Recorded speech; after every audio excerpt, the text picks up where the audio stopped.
there's a fair amount of talk around David Moyes' future once again at West Ham, and understandably so. We're in a really bad run of form. It's always going to be the case that he's going to be under pressure. That was always expected, especially after last season. Parking the cup win, he was always going to be under immense pressure this season to deliver because, let's be honest, last season's Premier League campaign was abysmal, really poor. We were down the relegation fight all season. We just about survived. It was a horrible, horrible season. Said before, I felt that if West Ham had not won the Conference League, I don't believe David Moyes would have been manager this season. I really don't. I think the club would have pushed him out the door and gone for a change. I think that they stuck with him because of that cup win. And you could say, well, probably fairly so. Maybe that's the right decision to go with because, you've probably earned that. You've given European football again and he deserves a crack. Well, despite a solid start to the season, and we did start well, some very good performances, Brighton obviously being the highlight, but Chelsea was very good, of course. Luton Town was a decent performance. And obviously it started Europe really well. So felt things were actually going quite, we looked quite balanced and appearing pretty good for them, in good shape for this season. But it must be said that the wheels are coming off quite fast, actually. And it's got to be addressed. It has got to be addressed. I don't think it's a crisis of any kind at this stage. I don't think we're going to be sucked into relegation battle. I'd like to think we're not going to be. But you get the feeling if we don't start getting some results very quickly, i.e. now, Forest and Burnley, then things could turn very, very nasty for David Moyes because fans are getting frustrated. We can't afford to have another poor season. It just cannot happen. And as I said, the dynamics have changed for David Moyes now at West Ham. They really have. The situation isn't what it was before in terms of where he had to just impress David Sullivan. Tim Steidten is a key man now at West Ham. Sean Weston put out a bit of news regarding this and basically his position in terms of how Steidten's seen at the club.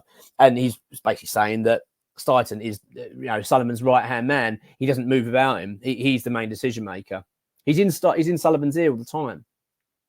And they won't be impressed with this like we are. They will not be impressed. I've been talking about the Brentford. I was supposed to be doing that today. That was the video that's going to come out today with the Brentford performance and the situation there with Antonio and Danny Ings, which I'm absolutely fuming about. But because of the news that's coming out about David Moyes, this is the video we're doing today. So that one will be later tomorrow. So you have to wait for it for then. But I'll talk about that in a bit more detail then. But this is about where we are now with David Moyes. So it appears that Moyes is under a massive amount of pressure. I don't think he will be let go. That's my gut feeling. I don't think he'll be sacked, this season. I think it's going to take a hell of a lot for him to be sacked. I think that the plan seems to be in place for him to go. I don't think he's going to be offered a deal at this stage. Of course, that can change. If David Moyes, if West Ham turn this season around, go on to achieve European qualification again and do well in the Europa League and go and lift a trophy, then I can't see them not offering him a deal. But on the face of it, let's be honest at the moment, that is looking unlikely, isn't it? Very unlikely. We're not looking good enough at all at the moment. And this isn't just a couple of games now. This is 7 games we've played and got 5 defeats. The only one winning coming against in that period was against Sheffield United. So it's not a good period at all for the club. And considering the fact we've just come off a terrible season, as I say, that's putting immense pressure on David Moyes. It's an interesting situation he's in now, really, Moyes. So the news coming out today, which we're talking about now, is the Daily Mail, which is saying that David Moyes is actually going to be offered a role behind the scenes at the club, or work at board level, etc. So that's what he's going to be involved in. That's what he'll be offered at the end of the season, and they will not renew his contract, and they will look to bring in another manager. To be honest with you, I'm not sure I really buy into that so much right now, but I would not be surprised if this is David Moyes' last season. I really wouldn't be. Not because I'm just talking about the way where things are going at the moment, but just in general. I think you get the feeling that Tim Steidten's got his list of people that he wants to bring, who he'd like to approach to take over at West Ham. He is the main man. He's the man to impress. And it's quite clear from what we're hearing now from inside the club is that it is Tim's show, that David either has to work with him or he's not part of it. That comes to on all aspects. Obviously, typically recruitment. We're talking about the January window coming up as well. It's going to be vital. David Moyes has to be fully, backing what Tim Steidten wants to do, because Tim is the main man behind the club now. He really is. And I do think that this is David Moyes' last season. I really do. Because I can't see at this stage the club going on a trajectory to achieve things with the way that we've been playing for so long. And I'm not just taking into account this season, I'm talking last season as well. It's such a long period now where we just haven't played so well. Domestically, it's been really poor. And you just feel that domestic form again creeping back in, the naivety. That Brentford performance was a real wake up to that. It was like a flash of last season was back again. That really poor man management, that poor decision making from the dugout, which rings alarm bells, really does. I mean, the decision to bring on Danny Ings, I talked about it in a video that's going to be coming up say tomorrow, was shocking, really shocking from David Moyes.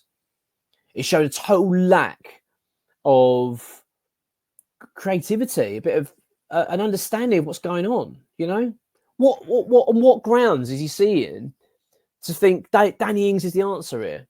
The guy that's never delivered for me, the guy that's never comes on and makes a big difference, I'm going to chuck him on. And you've got Mabama on the bench. That's the bit that does me more than anything, is the Mabama situation as well. The fact that you've got a player there that's not signing a contract. I mean, I don't know the details exactly what's going on with that just yet, but in terms of what we're hearing is that because he's not seeing a route to the first team, he's getting frustrated. Well, that would have been the perfect opportunity, wouldn't it? Like, use your brain. Think, well, I can give him an opportunity now to go and play. And it gets the player happy and it gives you more of an opportunity to go and get a goal, because he's actually going to offer you something different, David, rather than Danny Ings is offering you nothing. And these decisions by David Moyes not only frustrate the fan base and frustrate everyone connected to West Ham, they frustrate the board, they frustrate Tim Steidten. I'm sure they do. He must be watching thinking, what on earth is this bloke doing? He's not doing himself any favours. And although, there's talk that David Moyes' job's on the line at the moment, he's on the brink, I don't think that is really the case at this stage. But I'll tell you what, it's not miles away if it carries on like this. He's under immense pressure now, because that performance against Brentford was shocking. I know we scored a couple of goals, and even, I thought actually we didn't play too bad in the first half. I thought there was moments we played okay. But ultimately, I mean, there are arguments, of course, at times to say the players have let the manager down. They've let him down. And I think sometimes there are arguments for that. But that wasn't the case against Brentford for me. I felt that was very self-inflicted by the manager. His decision-making was shocking. Pablo Fornals and Danny Ings are not the answer when you're trailing and you need a goal. And for a man that's been at this club now for a long time, that's his team. He's well experienced, these players, and he can't see that. That is very worrying. And I'll tell you what, we talk about, I say his job's not on the line, and I don't believe it is at this stage. But that performances like that from the manager do him absolutely no favours at all.